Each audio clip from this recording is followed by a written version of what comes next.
जहां एक और इंदौर में बड़े बड़े दिग्गज नेताओं के होते हुए भी आमजन गरीब परिवार सेवाओं से कोसों दूर नजर आए। वहीं हमारे पुलिस जवानों द्वारा निस्वार्थ सेवा भाव घर में अपने आइसोलेट हुए पेशेंट को भोजन, नाश्ता, चाय, हॉस्पिटल के बाहर आए हुए उनके परिजनों को और गरीब परिवारों को सड़कों पर बैठे गरीबों के लिए मसीहा बनकर आए। ट्रैफिक पुलिस से रंजीत सिंह और उनके साथियों द्वारा मानव सेवा निस्वार्थ भाव से की जा रही है। ये सिर्फ 15 दिन से चल रही है। इनकी जितनी तारीफ की जाए उतनी कम है। खास चर्चा के लिए हमारे साथ मौजूद हैं पुलिस ट्रैफिक विभाग से रंजीत सिंह। कैमरा पर्सन सोनू मौर्य के साथ अंकुर प्रताप सिंह की रिपोर्ट। देख रहे हैं टीवी टाइम। हमारे साथ मौजूद हैं इंदौर प्रसिद्ध ट्रैफिक से रंजीत सिंह जी। इनसे खास चर्चा करते हैं आज जो हमारे यहाँ कोरोना महामारी आई है उसको लेकर के। इन्होंने ये भी तैयारी कर रखी है इंदौर के अंदर जो गरीब लोग हैं उनको सहायता कर रहे हैं, कोविड पेशेंट उनको भी सहायता कर रहे हैं। जानना चाहेंगे किस प्रकार सहायता करते हैं आप सर? जी हम करीबन हो गया आज 17-18 दिन और मेन जो लॉकडाउन लगता है तो समस्या होती है खाने की। और भूख के बिना अगर भूखे पेट इस बीमारी से नहीं लड़ सकते आप, तो कहीं ना कहीं आपको लड़ने के लिए इसको फूड होना बहुत ज़रूरी है। और जब हमारे पास में देख रहे होंगे आप हॉस्पिटल है जहाँ 500 मरीज़ हमेशा एडमिट होते हैं, तो वहाँ के परिजन बाहर वेट करते होते हैं। तो दिगर जिलों से, धार झाबुआ से भी परिजन यहाँ रहते हैं, तो उनको फूड की बड़ी समस्या हो रही थी। हमें पता चला, उसके बाद हम लोगों ने यहाँ पर करीबन आज 18 दिन हो गए लोगों को हम खाना प्रोवाइड करवाते हैं। और जो होम क्वारंटाइन है, जो कि लोग कोरोना पॉजिटिव हैं और घर के अंदर है और उनकी कंडीशन इतनी ख़राब है कि वो खाना नहीं बना सकते, तो हम लोग उनको भी सुबह शाम खाना प्रोवाइड कराते हैं पैकिंग के साथ।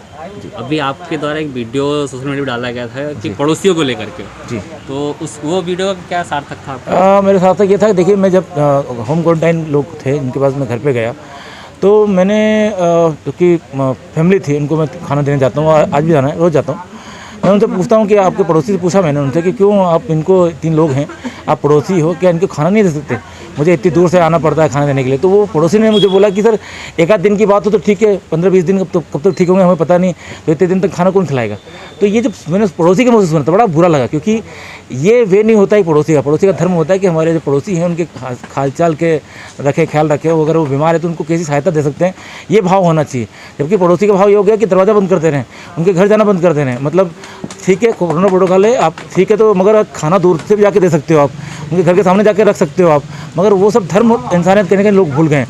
तो कोरोना चक्कर में लोग मर रहे हैं, ये अलग बात है, मगर कहीं ना कहीं इंसानियत भी मर रही है, मानवता भी मर रही है। और इसी वजह से मेरे को थोड़ा गुस्सा भी आया उस वक्त कि ऐसे कैसे पड़ोसी हो सकते हैं जो अपने ही पड़ोसी को, अरे चलो काफ़ी लोग इंदौर में समाज सेवा कर रहे हैं, काफ़ी लोग खाना देने जा रहे हैं, काफ़ी लोग खाना खिला रहे हैं, पर जो पड़ोसी है अगर वही अपने पड़ोसी धर्म निभा रहा है तो कहीं ना कहीं ऐसा लगता है कि कहीं ना कहीं समाज में मानवता मर रही है।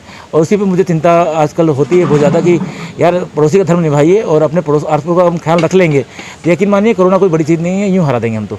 जिससे अपने इंदौर में इतने बड़े युवा नेता भी रहते थे, हर साल बड़े बड़े पोस्टर लगते थे, वो लोग भी इस समय इस महामारी में साथ नहीं दे रहे हैं।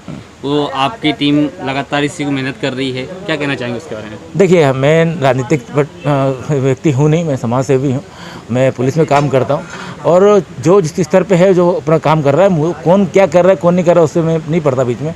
हम क्या कर सकते हैं, हम कितना बेटर कर सकते हैं, हम उस पर ध्यान देते हैं। जो जिस स्तर पे है जो अपना काम कर रहा है, कौन क्या कर रहा है कौन नहीं कर रहा है उससे मैं नहीं पड़ता बीच में। हम क्या कर सकते हैं, हम कितना बेटर कर सकते हैं, हम उस पर ध्यान देते हैं। तो हमने हमारे विभाग के 5-6 लोगों को मैंने इकट्ठा किया, उनसे बोला कि क्या हम लोग ऐसा कर सकते हैं, उन्होंने सहयोग दिया मेरे को और आज हम लोग ये काम पिछले 18 दिन से कर रहे हैं। देखिए समाज में इस वक्त काम करने की ज़रूरत है, दिखावे की जरूरत बिल्कुल नहीं है। आप आज आ गए मुझे ढूंढते हुए, वरना मैं यकीन मानिए ये इंटरव्यू देना पसंद नहीं करता हूँ, क्योंकि हम जो कर रहे हैं वो किसी को दिखाने के लिए नहीं कर रहे हैं। हम लोग कर रहे हैं, सेवा भाव है, लोग खुश होते हैं, लोग स्माइल देते हैं। और अगर आप काम करते हो ना तो भगवान अपने आप देख रहा है, आपको चमका देगा। तो जो भी इस दुनिया में जो कर रहे हैं, लेकिन मैंने सबका हिसाब ऊपर रखा हुआ है और सबका हिसाब वो कर देगा। अभी बीच में आपका रिगल चौराहे पे भी आया था कि कोई परिजन का आपने हेल्प करी थी, पेट्रोल दे करके आपका जी। वो भी सेवा भाव दिखाया एक समय, वो बहुत अच्छी चीज़ लगी कि एक जनता के लिए आप मानवता दिखाई आपने कि सेवा करी, पेट्रोल जी हाँ। वहाँ पर क्या हुआ था कि बच्ची एग्ज़ाम दे के आ रही थी और उसके फादर गरीब व्यक्ति थे और पेट्रोल ख़त्म हो गया था, पेट्रोल पंप बंद था उस वक्त। और मैंने उनसे पूछा कहाँ जा रहे हो, तो उन्होंने बोला महूना का। मुझे मालूम था महूना के बीच में पेट्रोल पंप चालू नहीं है और इतनी दूर अगर धक्का लगाएंगे तो ये कहीं ना कहीं अच्छा नहीं रहेगा। और हमारे होते अगर ऐसा हो रहा है, समाज में होते ऐसा हो रहा है तो कहीं ना कहीं गलत चीज़ है। तो मैंने उनको रोका, उनको इतनी सी चीज़ है, कोई बड़ा काम नहीं कर रहा हूँ सर, ये एक साधारण सा काम है जो हर एक व्यक्ति को करना चाहिए। मानवता जो है वो करने के लिए अमीर गरीब का होना वो जरूरी नहीं है, दिल बड़ा होना जरूरी है। तो दिल बड़ा कर लीजिए अपने आप, यकीन मानिए आपको सामने मिल जाएंगे लोग ऐसे जिनको सहायता की ज़रूरत है। अगर दिल बड़ा नहीं करेंगे, मुँह फेर के चल जाएंगे तो फिर आप किसी की हेल्प नहीं कर पाएंगे।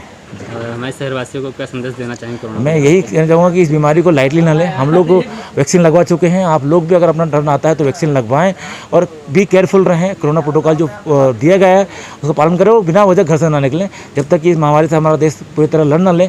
ऐसे व्यक्ति पे साथ देने की जरूरत है, कटाक्ष की जरूरत नहीं है, आरोप प्रत्यारोप की जरूरत नहीं है। प्लीज़ सहायता करिए, पेशेंस रखिए, लेकिन सब कुछ ठीक हो जाएगा। जिंदा रहेंगे तो हम यकीन मानेंगे वापस वही रूपरेखा में हम, ये जो शहर है हमारा इंदौर जो शहर है वो एकदम बहुत स्माइली शहर है, तो स्माइल वापस आ जाएगी। बस थोड़ा सा पेशेंस की जरूरत है और कोरोना प्रोटोकॉल फॉलो कीजिएगा और अगर वैक्सीन लगाने का नंबर आए तो जरूर वैक्सीन लगवाइएगा। मैंने दोनों लगवाई है, मैं बिल्कुल स्वस्थ हूँ और वही दो गलत धारणाएं आ रही है, धारणा से दूर रहिएगा। Thank you. मेरा नाम Ranjit Singh, traffic head constable Indore.